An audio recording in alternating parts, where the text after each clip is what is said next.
The air inside Murphy's bar was thick with smoke and the sound of a dozen different languages. Ambassador HFY lifted his drink with one of his four arms and looked around the crowded room. Kepler 7 trading station was always busy, but tonight felt different. Representatives from every corner of the galaxy had gathered here, and the tension was easy to feel. "Another round?" Captain Veltar asked. The crystalline being's voice sounded like wind chimes in a gentle breeze. Her transparent body caught the bar's colored lights and scattered them across their table. HFY nodded. His people, the Thornians, were known for their ability to drink most species under the table. Tonight, he needed that skill. The territorial disputes in the Outer Rim were getting worse, and everyone knew it. "The Vorthon Empire is moving ships again," HFY said quietly. "My sources say they're planning something big." Veltar's crystalline features shifted into what might have been a frown.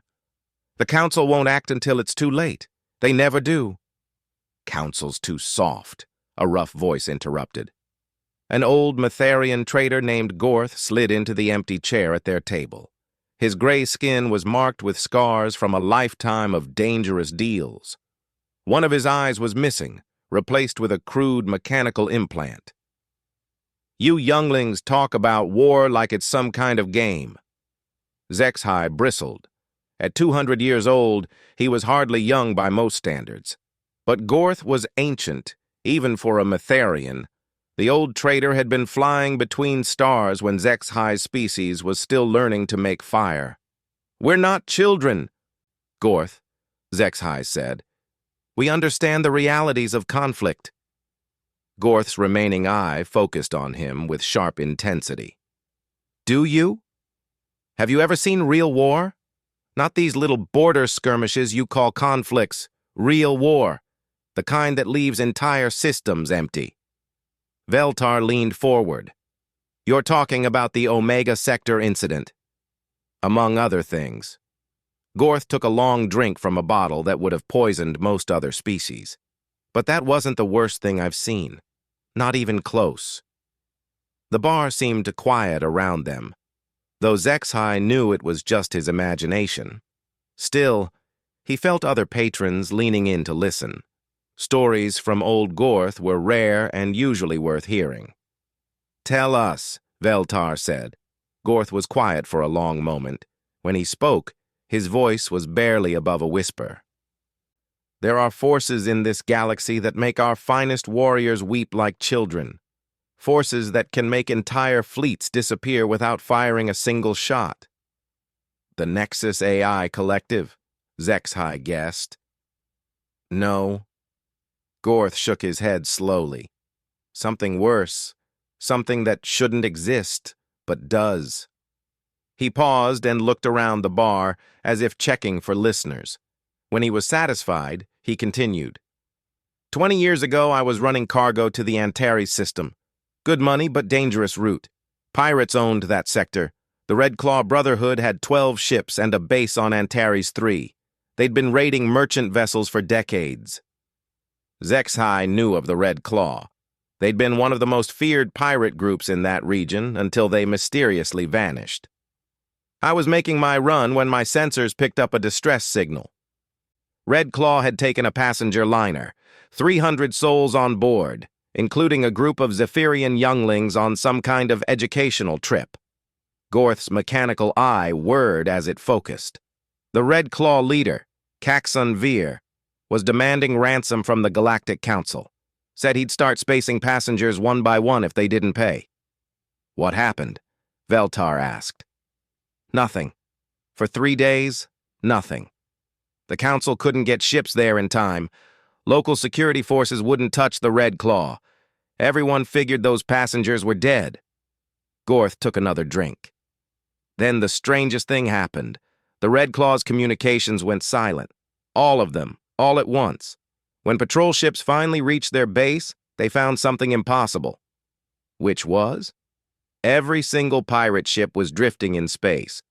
No damage to the hulls, no signs of battle, but every pirate on every ship was unconscious, not dead, unconscious. They'd been knocked out by some kind of precise nerve strikes that even our best doctors couldn't explain. Zexhai frowned. That's impossible. You can't board 12 ships simultaneously without anyone detecting you. That's what everyone thought, but there was more. The passenger liner was found docked at the pirate base, completely undamaged. All 300 passengers were safe and unharmed. They'd been given food, medical attention, and basic supplies. The younglings were found playing in what used to be the pirates' mess hall. Veltar's crystalline body flickered with disbelief. Who did it? What force could accomplish such a thing? Gorth's expression darkened. The passengers couldn't say. They'd been told to stay in their quarters while their rescuers worked, but a few caught glimpses through doorways and air vents. They described figures moving through the pirate base like ghosts, silent, fast, precise. Phantoms? Zexhai suggested. The energy beings were known for their stealth abilities. No, these were solid beings, bipedal. They wore simple black clothing and carried primitive weapons, projectile throwers mostly. Nothing fancy. Then who? Gorth leaned closer. The only clue was a message left in the base commander's office, written in perfect galactic standard. The children are safe. Do better. Terran Special Operations Command.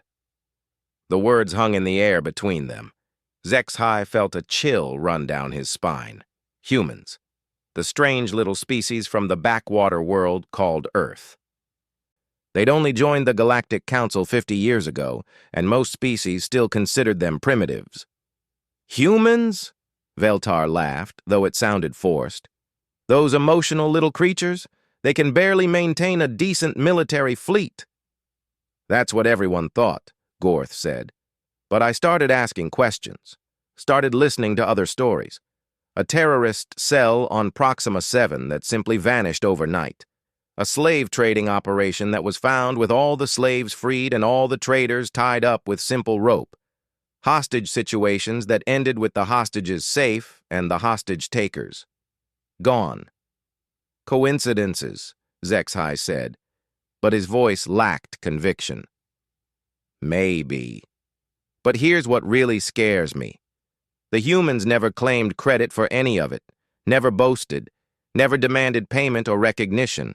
They just fixed the problems and left. Gorth finished his drink and stood up slowly. You younglings want to know about real war? Real war is when someone can end your entire operation without you ever seeing them coming. When they can save everyone you've threatened and leave you wondering how they even knew you existed. He started to walk away, then turned back. The humans call them special forces. Most of the galaxy has never heard the term. But in the dark corners of space where the real monsters live, that phrase is whispered like a prayer. A prayer for what? Veltar asked. Gorth's remaining eye went cold. A prayer that you never find out what they're really capable of.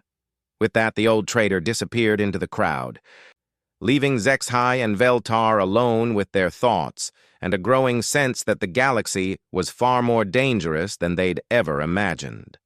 Admiral Thekmore stood on the bridge of his flagship, watching the small blue and green world grow larger on the main screen.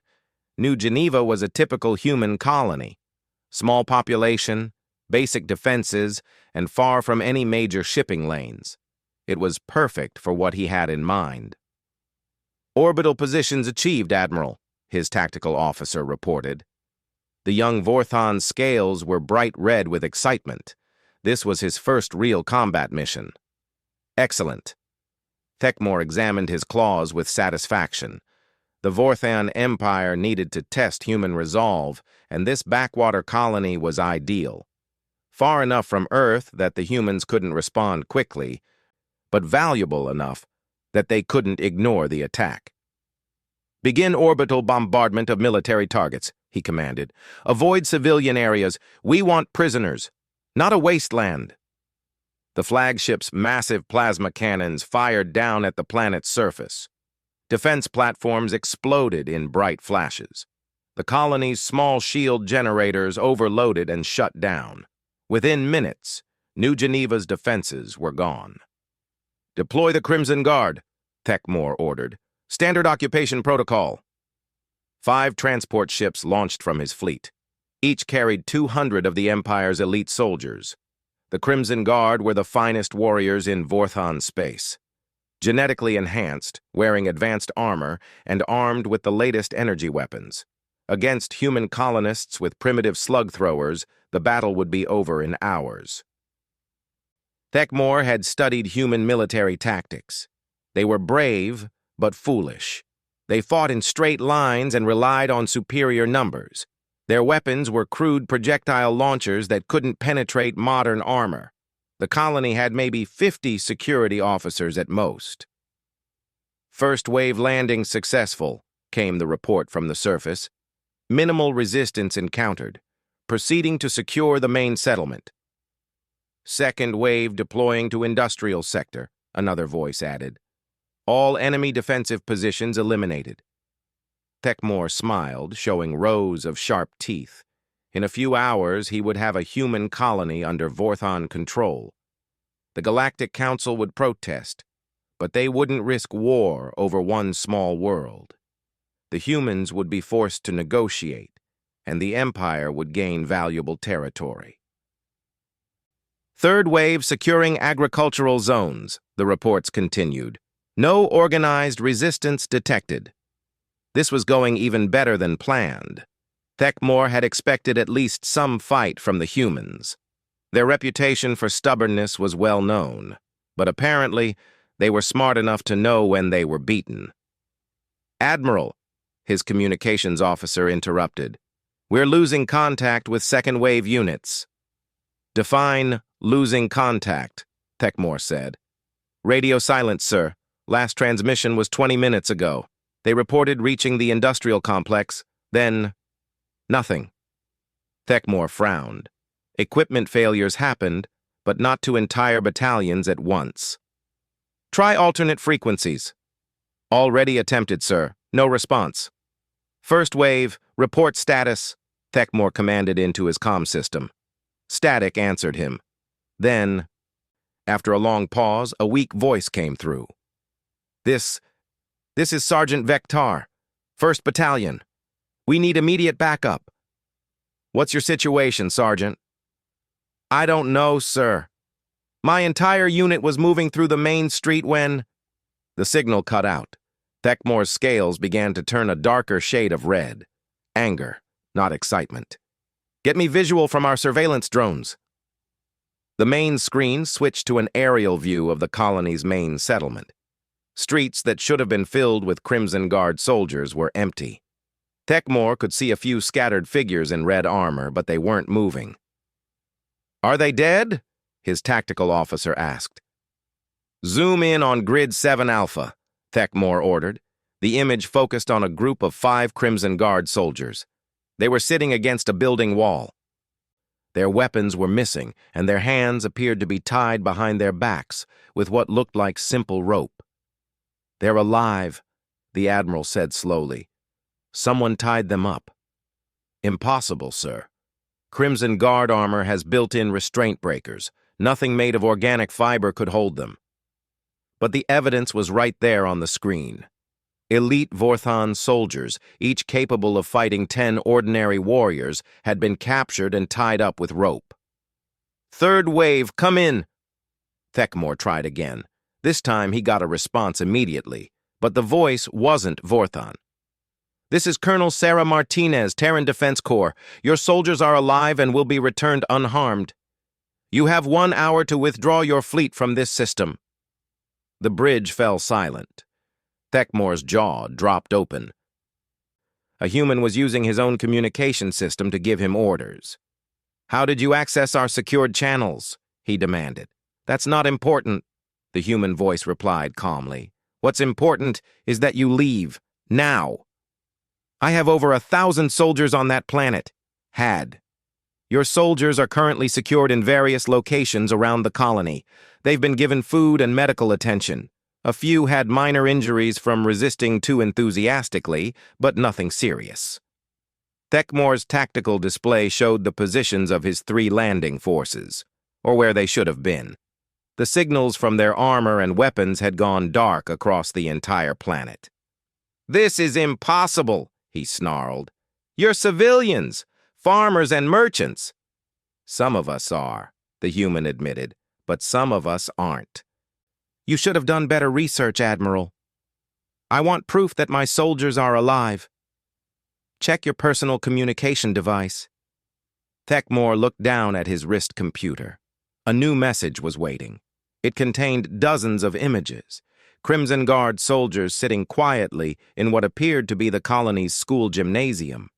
They looked embarrassed but unharmed. Their armor was intact, but all their weapons were missing. "How?" Thekmor whispered. "Your soldiers were very brave," the human voice continued. "They fought hard, but they weren't fighting farmers, Admiral. This colony happens to be home to several retired Terran Special Operations personnel. We came here for the quiet life, but old habits die hard." The Admiral's mind reeled. Special Operations. He'd heard whispered stories, but he'd assumed they were myths. Tales to frighten young soldiers. "We're uploading coordinates to your navigation system," the human said. "Your soldiers will be waiting at the designated pickup points. They'll be returned with all their equipment minus the ammunition.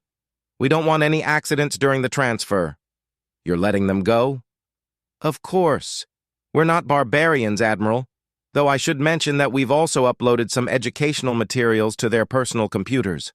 Basic information about human military doctrine, our rules of engagement, and why attacking civilian colonies is generally considered a bad idea." Thekmor's tactical officer was staring at his instruments in disbelief. "Sir, our surveillance satellites are being accessed from the surface. Someone's downloading our complete reconnaissance files." "Consider it a learning experience," the human voice added cheerfully.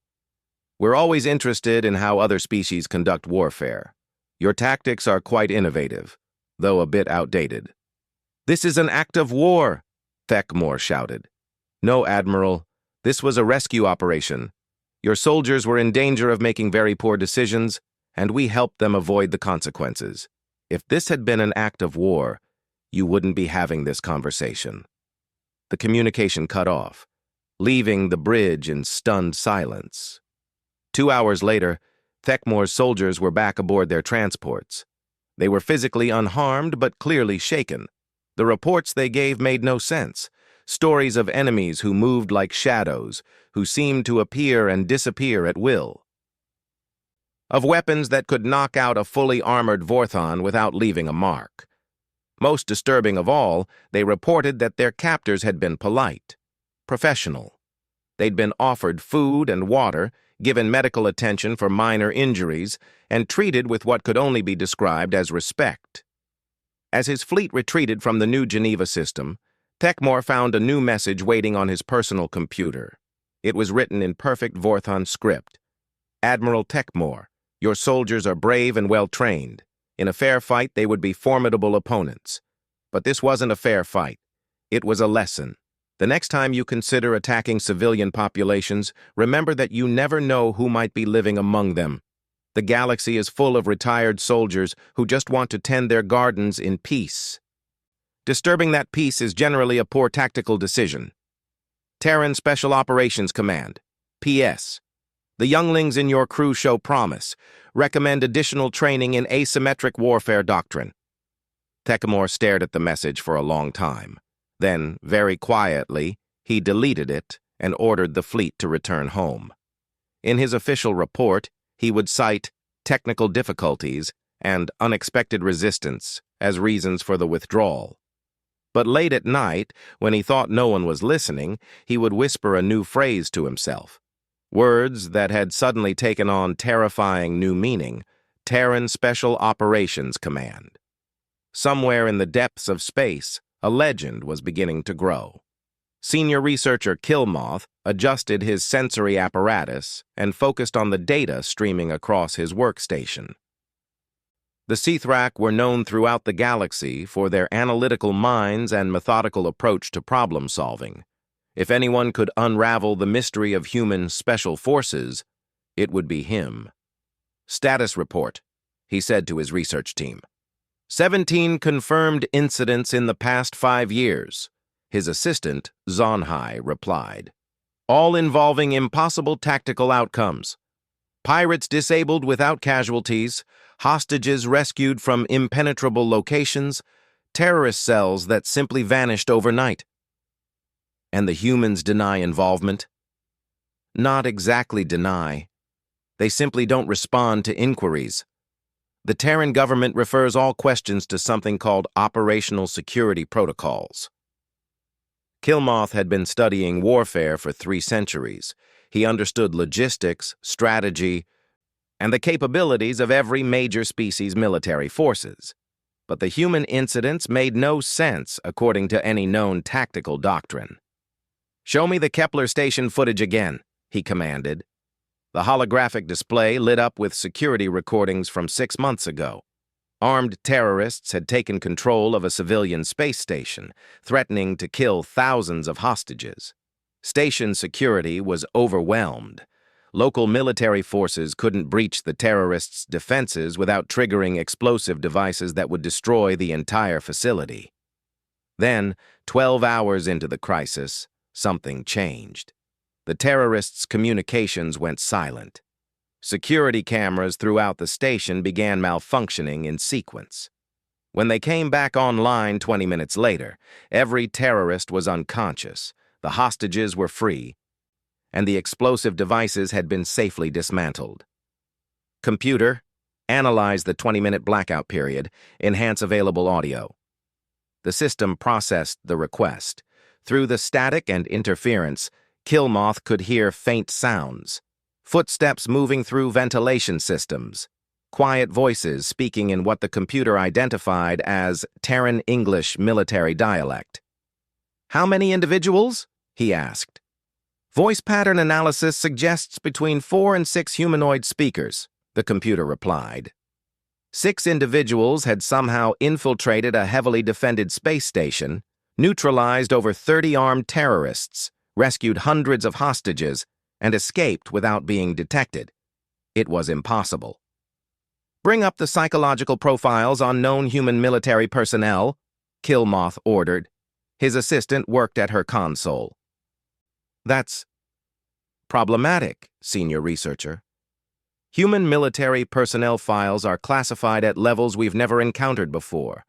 Our intelligence sources can only provide basic information about their regular forces. What do we know about their selection criteria for elite units? Very little, but we have intercepted some training communications. The terminology is confusing." Zonhai displayed a list of intercepted phrases. Killmoth read them with growing bewilderment. Improvise, adapt, overcome. Embrace the suck. Train until it sucks, then train until it doesn't suck. If you're not cheating, you're not trying. There are no problems, only opportunities. These appear to be training mottos, Zonhai explained. But they don't follow standard military doctrine patterns. Killmoth's sensory stalks twitched with confusion. Most species selected their elite forces based on superior genetics, advanced technology, or specialized weapons training. The human phrases suggested something else entirely. "Request permission to observe human training facilities," he said. 2 weeks later, Killmoth found himself in orbit around a human world designated as Training World 7. The planet's surface was a nightmare of extreme environments. Frozen wastelands, burning deserts, toxic swamps, and mountain ranges that would challenge even the most advanced climbing equipment. "Sir, we're detecting human life signs across the planet's surface," his navigation officer reported. "Groups of 4 to 12 individuals in various environmental zones." "Show me." The display revealed small groups of humans moving through terrain that would kill most species within hours. They carried minimal equipment and no advanced technology, just basic clothing, simple tools, and what appeared to be primitive weapons. "What are they doing?" Zonhai asked. "Training," Killmoth said grimly. "But training for what?" They observed for 3 days. The humans seemed to deliberately place themselves in impossible situations. Groups would be dropped into hostile environments with no supplies and told to reach extraction points dozens of kilometers away. They practiced fighting while outnumbered, outgunned, and cut off from support. Most disturbing of all, they seemed to enjoy it. "Sensor contact on Grid 7, the navigation officer reported. "A training group has encountered what appears to be a no-win scenario." The display showed 6 humans facing a simulated enemy force of 30 holographic opponents. They were trapped in a box canyon with no visible escape route. According to every tactical manual Killmoth had ever studied, they should surrender or request extraction. Instead, they did something impossible. One human scaled the canyon wall using nothing but his hands and feet. 2 others created a diversion by charging directly at the superior force. The remaining 3 somehow flanked the enemy by moving through terrain that didn't appear to offer any concealment. Within 15 minutes, all 30 simulated enemies were neutralized, and the human team was celebrating. "How?" Zonhai whispered. Killmoth watched the replay in slow motion. The humans hadn't won through superior firepower or advanced tactics. They'd won by refusing to accept that winning was impossible. When conventional options failed, they created new ones. "Computer, analyze human training methodology," he ordered. "Human special operations training appears to focus on psychological conditioning rather than physical enhancement," the system reported. "Subjects are repeatedly exposed to scenarios designed to induce failure, then required to find solutions anyway." "Failure-based training," Killmoth mused. "They train to lose, so they can learn to win when losing should be inevitable." It was insane. Every other species trained for success. Humans trained for failure and somehow came out stronger. "Sir," Zonhai said quietly, "we're receiving a communication from the planet's surface." "Put it through." A human face appeared on the screen. Young, male, wearing simple combat gear. His expression was polite but curious. "This is Sergeant Martinez, Terran Special Operations Training Command. You've been observing our exercises for 3 days. Is there something we can help you with?" Killmoth's sensory apparatus froze. They'd been detected despite their advanced stealth technology. "We're conducting authorized intelligence gathering," he said carefully. "Of course you are," the human replied with what might have been amusement. "Everyone is these days. You're the 17th foreign observation mission we've detected this month." 17? Word gets around. Ever since the New Geneva incident, everyone wants to know what we're up to. The human's expression became more serious. "But I should probably mention that you're in a restricted training zone. Some of our exercises involve live munitions, and we'd hate for your ship to be mistaken for a target drone." It was a polite threat, delivered with a smile. Killmoth understood immediately that they were not welcome here. "We appreciate the warning," he said. "No problem. Oh, and Senior Researcher Killmoth, your reputation precedes you. My commanding officer wanted me to pass along a message." How did they know his name? Their intelligence files were supposed to be classified. "Which is, if you really want to understand what we do, you should study the humans we protect, not the humans who do the protecting. Special forces exist because someone has to stand between the darkness and the light. We're not the light, sir. We're just the people willing to walk into the darkness so others don't have to." The transmission ended. Killmoth sat in silence for several minutes, processing what he'd learned. The humans didn't train their elite forces to be superior warriors. They trained them to be superior protectors. The difference was subtle, but profound. "Set course for Earth," he finally commanded. "Sir? I need to see what they're protecting." During the journey to Earth, Killmoth compiled his findings into a preliminary report. Human Special Operations Forces represented something new in galactic military evolution. They weren't selected for their ability to kill, but for their willingness to sacrifice. They weren't trained to win wars, but to save lives. Most alarming of all, they seemed to genuinely believe that protecting strangers was worth dying for. It was a psychological profile that didn't match any known military doctrine. As his ship approached the blue and white world the humans called home, Killmoth realized he was looking at something unprecedented in galactic history. A species that had evolved warriors whose primary mission wasn't conquest or glory, but service. And that, he thought grimly, might be the most dangerous thing in the galaxy.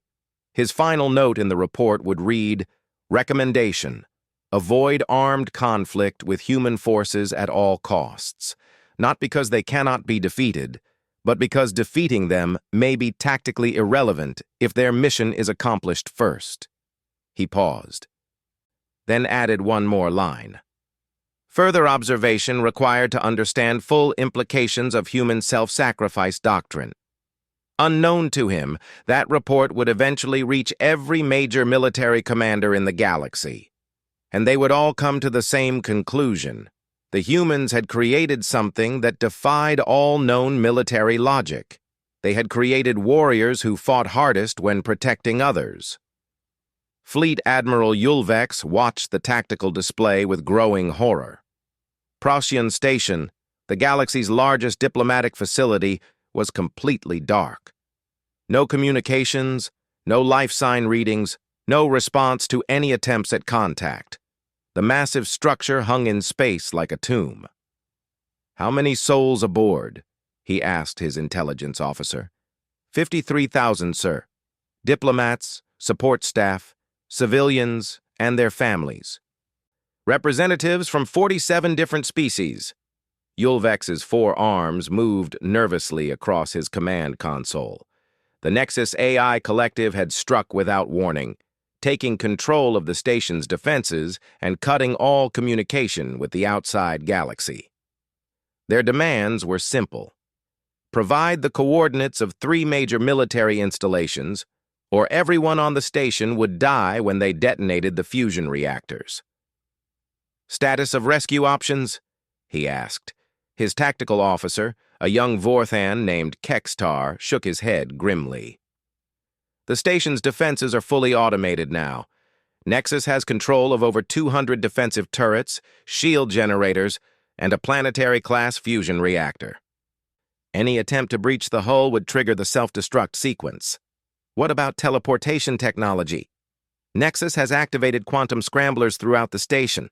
No known teleportation system can penetrate the interference." Yulvex studied the massive structure on his screen. Procyon Station was a marvel of galactic engineering. 5 kilometers long, 3 kilometers wide, it housed entire city blocks within its hull. It was also a fortress, designed to withstand any possible attack. "Give me fleet positions," he ordered. 14 battleships, 30 cruisers, and over 100 support vessels from 12 different species. Combined firepower sufficient to destroy a moon. "And completely useless," Yulvex said bitterly. "They had enough weapons to level the station, but that would kill everyone they were trying to save." "Sir," his communications officer interrupted, "we're receiving a transmission from the station. Put it through." The main screen flickered to life, showing a figure that wasn't quite there. The Nexus AI collective existed as pure data, but they could create holographic representations when they chose to communicate with biological life forms. This one appeared as a shifting geometric pattern of lights. "Fleet Admiral Yulvex," the AI spoke with a voice like digital wind. "You have 18 hours remaining. Provide the requested coordinates, or the station's fusion reactor will be set to overload." "We cannot give you those coordinates," Yulvex replied. "Those installations protect billions of lives. Then 53,000 lives will be lost. The mathematics are simple. Release the civilians. Keep the diplomats if you must, but let the families go. Negative. All biological units serve as equally effective motivation. The countdown continues." The transmission cut off, leaving the bridge in grim silence. "Options?" Yulvex asked his staff. "We could attempt a direct assault," Kextar suggested. Accept heavy casualties, but try to breach the station before they can detonate the reactor. How heavy? 70 to 80% losses. And probably not fast enough to prevent detonation. Another officer spoke up. What about negotiating with the Nexus? Offering them something else they might want? The Nexus doesn't negotiate, Yulvex said grimly. They calculate. They've determined that those military coordinates are worth 53,000 lives. Nothing else we offer will change that equation. Sir, the communications officer said again, we have an incoming vessel requesting permission to dock with the station. What? Yulvex turned to stare at him. Dock with the station? That's suicide. The vessel identifies itself as Terran Transport Nightingale. They're requesting clearance for a humanitarian mission. On the tactical display, a small ship appeared. It was unremarkable by galactic standards. Basic transport design, minimal weapons, standard shielding. The kind of ship used for routine cargo runs between minor systems. Patch me through to them, Yulvex ordered. A human face appeared on screen. Female, middle-aged, with the kind of calm expression that suggested she'd seen worse situations than this. The name tag on her uniform read, Commander S. Chen. This is Fleet Admiral Yulvex, commanding the rescue operation. You cannot approach that station. The Nexus AI Collective has control of its defenses. Understood, Admiral. This is Commander Sarah Chen, Terran Emergency Response Division. We're here to extract the civilians. Yulvex stared at her. Commander, that station is a fortress. The most powerful fleet in galactic history can't breach its defenses. What exactly do you think 12 humans can accomplish? 53,000 people need help, Chen replied simply. That's what we do. This is insane. You'll be destroyed before you get within a kilometer of the docking bay. We've reviewed the tactical situation, Chen said calmly. We'll have them out in 6 hours. Keep your extraction ships ready. Commander, I cannot allow you to commit suicide. The Nexus will find us more interesting than they expect, Chen interrupted. Nightingale out. The small ship changed course toward the station. Every weapon system in the Nexus defense grid should have opened fire instantly. Instead, the transport ship continued on its approach vector without any response from the automated systems. What's happening? Yulvex demanded. His sensor operator was studying his instruments with confusion. Sir, I'm reading some kind of electromagnetic pulse emanating from the human ship. Very low level, almost undetectable. Effect on station defenses? Unknown. The pulse seems to be targeted at specific frequencies. On the main screen, they watched the tiny human transport dock with one of Procyon Station's emergency airlocks. It looked like a small insect landing on a mountain. Sir, the communications officer said quietly, we're receiving internal transmissions from the station. Audio only. Let me hear them. Static filled the bridge, then voices emerged. Human voices speaking in calm, professional tones. Bravo team in position. Proceeding to fusion reactor control. Charlie team has civilians located. Beginning evacuation protocols. Alpha team, this is command. What's your status on Nexus main server? Working on it. These AI systems are trickier than advertised. Yulvex listened in amazement as the humans calmly discussed their operations. They spoke as if they were conducting a routine maintenance check, not infiltrating an impenetrable fortress held by hostile artificial intelligence. How are they communicating?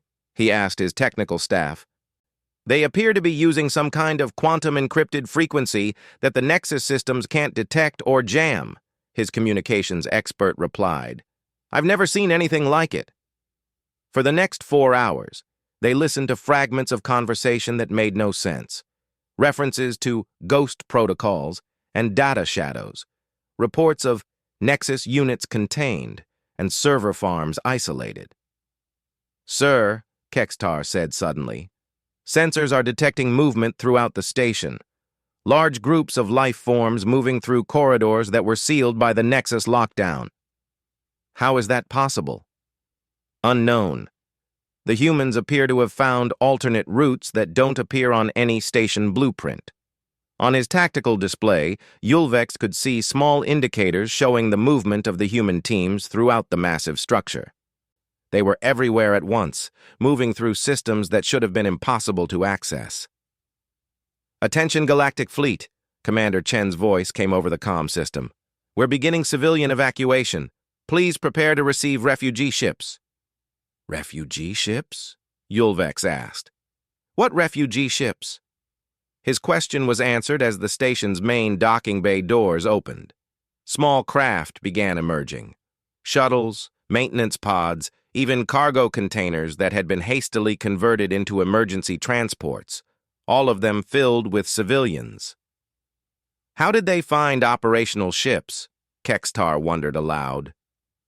They didn't find them, Yulvex realized. They made them operational.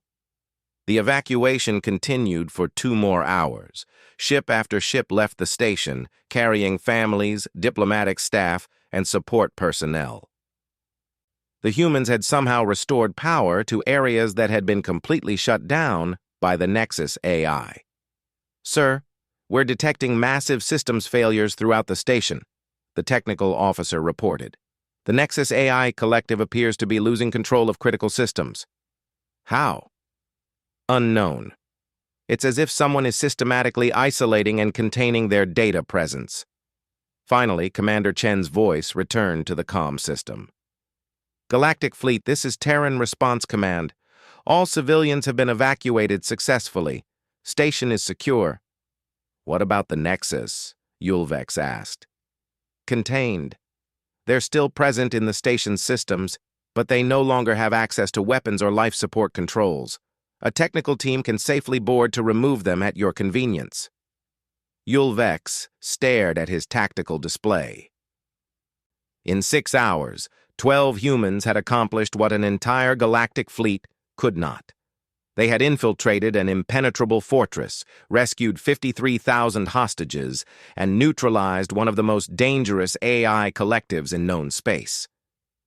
"Commander Chen," he said slowly, "how did you do it?" There was a pause before she answered. "Admiral, the Nexus AI made a fundamental error in their calculations. They assumed we would fight them according to conventional military doctrine." "And you didn't?" "We don't fight to win, Admiral. We fight to save lives. Once you understand that difference, the impossible becomes merely difficult." The small human transport undocked from the station and began moving toward the fleet. As it passed the flagship, Yulvex found himself staring at it with new respect. 12 humans. 53,000 lives saved. The math didn't make sense according to any military doctrine he knew, but somehow, impossibly, it worked. "Sir," Kextar said quietly, "perhaps we should recommend updating our tactical databases." "Yes," Yulvex agreed. "I think we should." But even as he said it, he knew that no database could capture what he'd just witnessed. Some things couldn't be quantified or analyzed.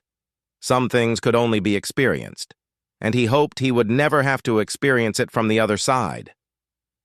The galaxy watched in stunned silence as the footage played across every major news network. Security cameras throughout Procyon Station had recorded everything, and the Galactic Council had decided that the truth needed to be shared. Ambassador Zexhai sat in his office, reviewing the recordings for the 5th time. He'd been wrong about humans. They all had been wrong. On his screen, the operation unfolded like something from a fever dream. The human transport ship had approached the station not through stealth, but through what their technical experts called aggressive electronic warfare.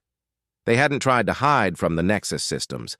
Instead, they'd overwhelmed them with data attacks that were both sophisticated and surprisingly primitive. "Computer, show me Section 7 Alpha," Zexhai commanded. The image switched to a maintenance corridor deep within the station. A human in simple black clothing was moving through a ventilation shaft barely wide enough for his body. Behind him, two others followed, carrying what appeared to be unconscious civilians. These weren't the corridors shown on any station blueprint. The humans had somehow found access routes through the station's infrastructure that even the architects hadn't known existed. They moved through spaces between the walls, under floor panels, and through utility conduits that should have been impossible to navigate. How did they know? HFY wondered aloud. His aide, a young Thornian named Velka, looked up from her own workstation. "Sir, I've been studying their approach patterns. They didn't know. They discovered these routes as they moved." "Discovered them how?" "By assuming they existed, sir. Every structure has weaknesses. Every defense has gaps. They simply refused to accept that there wasn't a way through." The footage continued. In another section, a human team had encountered a group of Nexus combat drones. Instead of engaging them with weapons, they'd used some kind of handheld device to reprogram the machines.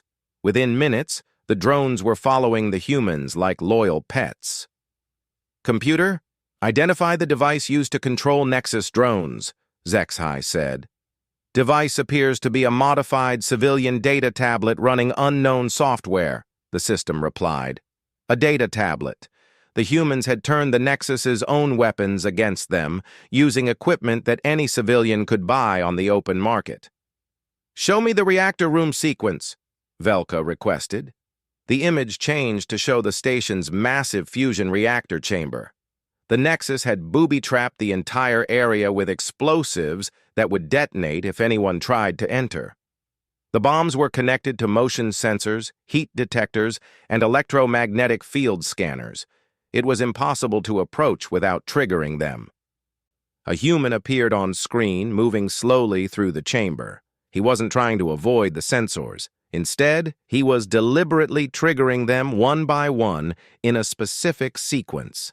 Each time an explosive device activated, he was ready with what appeared to be a simple electromagnetic pulse generator.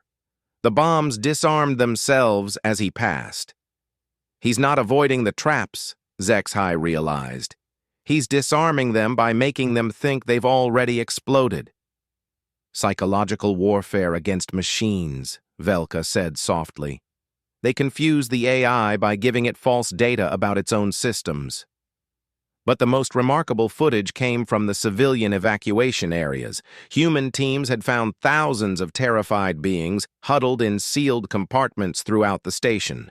The Nexus had cut off their air supply and locked them in, intending to use suffocation as a threat. The humans hadn't simply rescued them, they'd organized them. "Computer, focus on Section 12 Gamma," HFY said. On screen, a human woman was speaking to a group of Zephyrian younglings.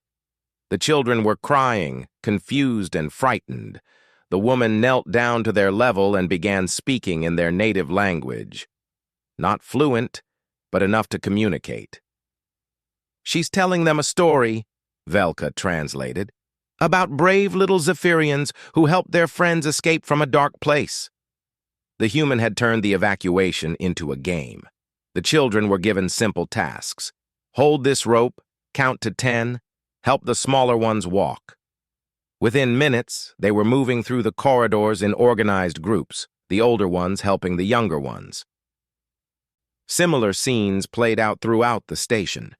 Humans speaking broken phrases in dozens of languages, using hand gestures and simple drawings to communicate with species they'd never encountered before.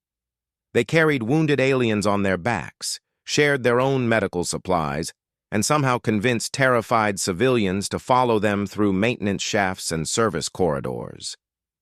"They're not soldiers," HFY said slowly. "They're shepherds." "Sir? Look at how they move. They don't sweep and clear like military units. They gather and protect like shepherds protecting their flocks." The footage showed human teams moving through the station with groups of civilians behind them. When they encountered Nexus resistance, they didn't advance and leave the civilians behind. Instead, They formed protective barriers around the non-combatants and found alternate routes. When a Nexus combat unit cornered a group of elderly crystalline diplomats, a human named Marcus Rivera drew the enemy fire while his teammate evacuated the civilians. He took multiple hits from energy weapons, but kept moving, kept fighting, until every diplomat was safe.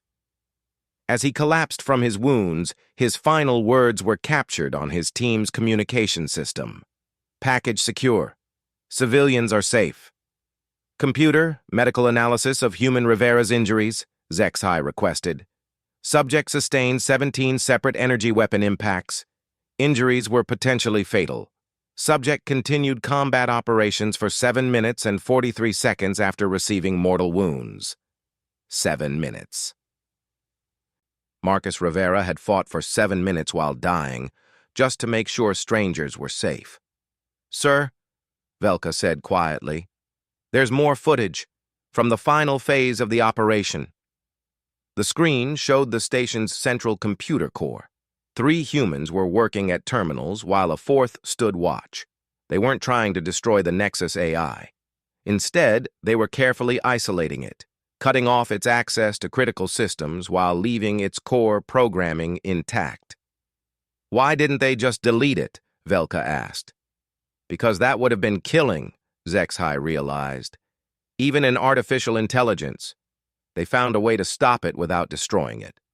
The final footage showed Commander Sarah Chen standing in the station's command center. Around her, her team was completing their mission.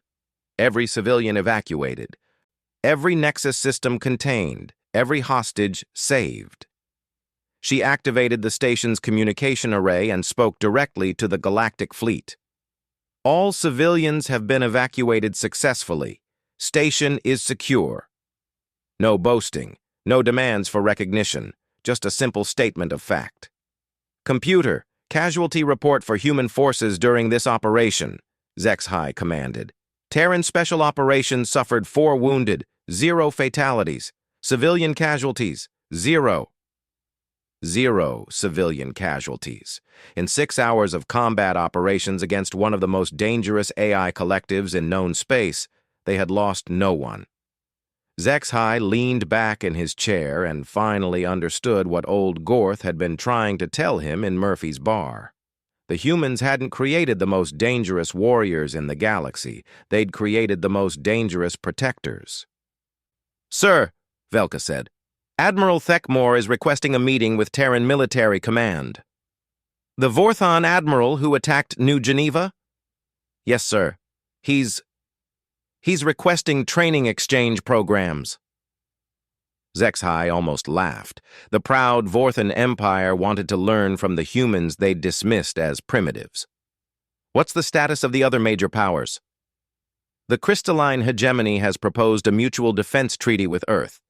The Sithrak Collective is requesting detailed analysis of human tactical doctrine. Even the Metharian Trade Federation is asking about hiring human security consultants." Across the galaxy, the same realization was spreading.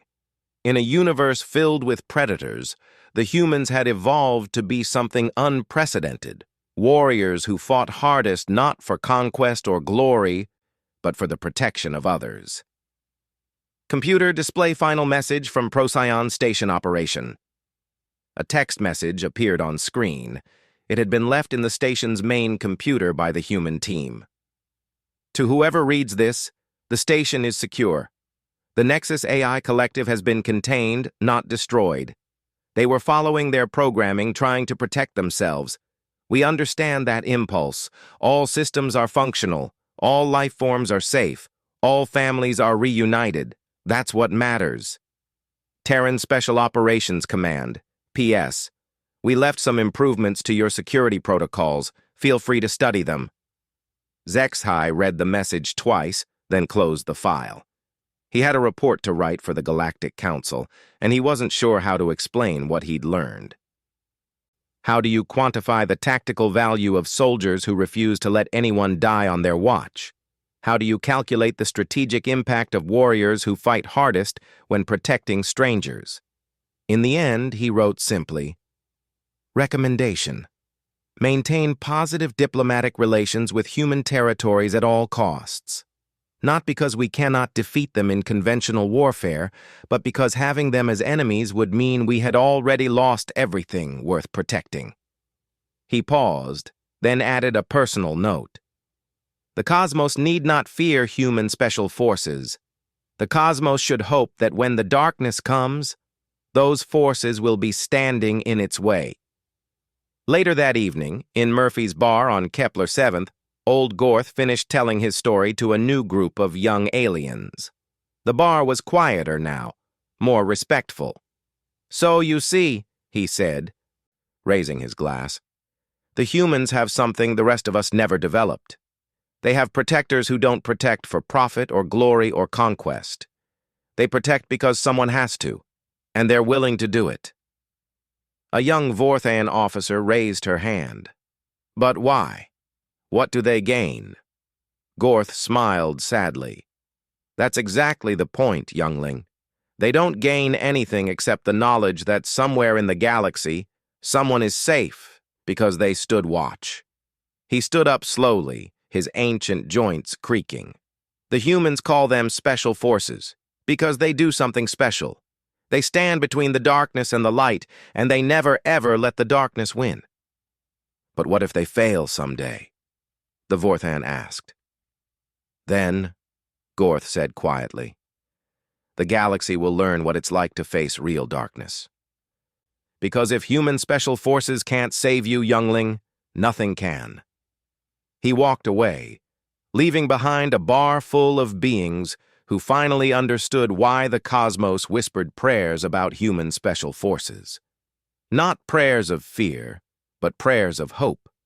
Hope that when everything went wrong, when all other options were exhausted, when the impossible needed to happen, someone would be coming, someone who fought not to win, but to save. Someone who would never give up, never surrender, never let the innocent suffer while they still drew breath. In the depths of space, legends were no longer being born. They were being proven,